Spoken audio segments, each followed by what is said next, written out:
आज बडो नाटकीय ढङ्गले प्रधानमन्त्रीले प्रश्नोत्तरको निम्ति संसदमा आफै उभिएर जो समय माग्नु भएको छ, वास्तवमा यो विकसित देशहरूमा पनि प्रधानमन्त्रीले त्यस्तो गर्छन्। यसलाई म पोजिटिभ र लोकतान्त्रिक प्रक्रियाकै एउटा अङ्ग मान्छु। तर कुरा चाहिँ के छ भने नियम प्रक्रिया र पद्धतिमा हरेक समय जो नेपालको प्रतिनिधि सभाको नियमावली छ, त्यो नियमावली अन्तरको प्रोसेस एउटा अर्कै प्रोसेस हो। त्यो निरन्तरता रहनुपर्छ, त्यसलाई बाइपास गरेर मिल्दैन।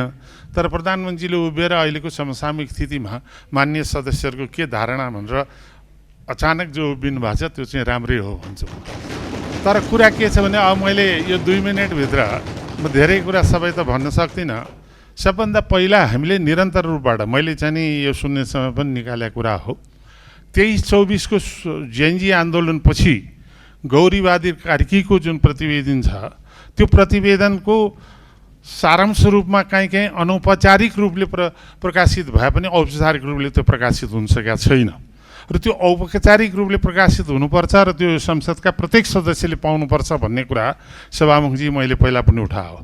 र त्यसपछि 24 गौरीबहादुर कार्कीजीको प्रतिवेदनमा 24 गते पुरा रूपबाट ब्ल्याकआउटै गरिएको खालको हामीले बुझेका छौँ। जहाँसम्म 24 गते देशमा जुन खालको अत्यन्त विध्वंसात्मक घटना घट्यो, त्यो घटनाको छानबिन गर्नको निम्ति निष्पक्ष आयोगको गठन तत्कालै गर्नको निम्ति म प्रधानमन्त्रीसँग अनुरोध गर्छु। मान्य सदस्यज्यूले भन्नुभएको धेरैजसो कुरालाई चाहिँ मैले सल्लाह र सुझावको रूपमा लिएको छु र मानव अधिकार आयोगको प्रतिवेदन मात्रै नभएर 23-24 गतेको मात्रै नभएर विभिन्न कालखण्डमा धेरै आन्दोलनहरू भएका छन्, धेरै दमनहरू पनि भएका छन्। विभिन्न कालखण्डमा भएका आन्दोलनहरू, र्यालीहरूमा भएका कुराहरूको प्रतिवेदनहरू धेरै छन्। एउटा मात्रै प्रतिवेदन छैन मानव अधिकार आयोगको, र विभिन्न आयोगहरू पनि गठन भएका छन् विभिन्न कालखण्डमा।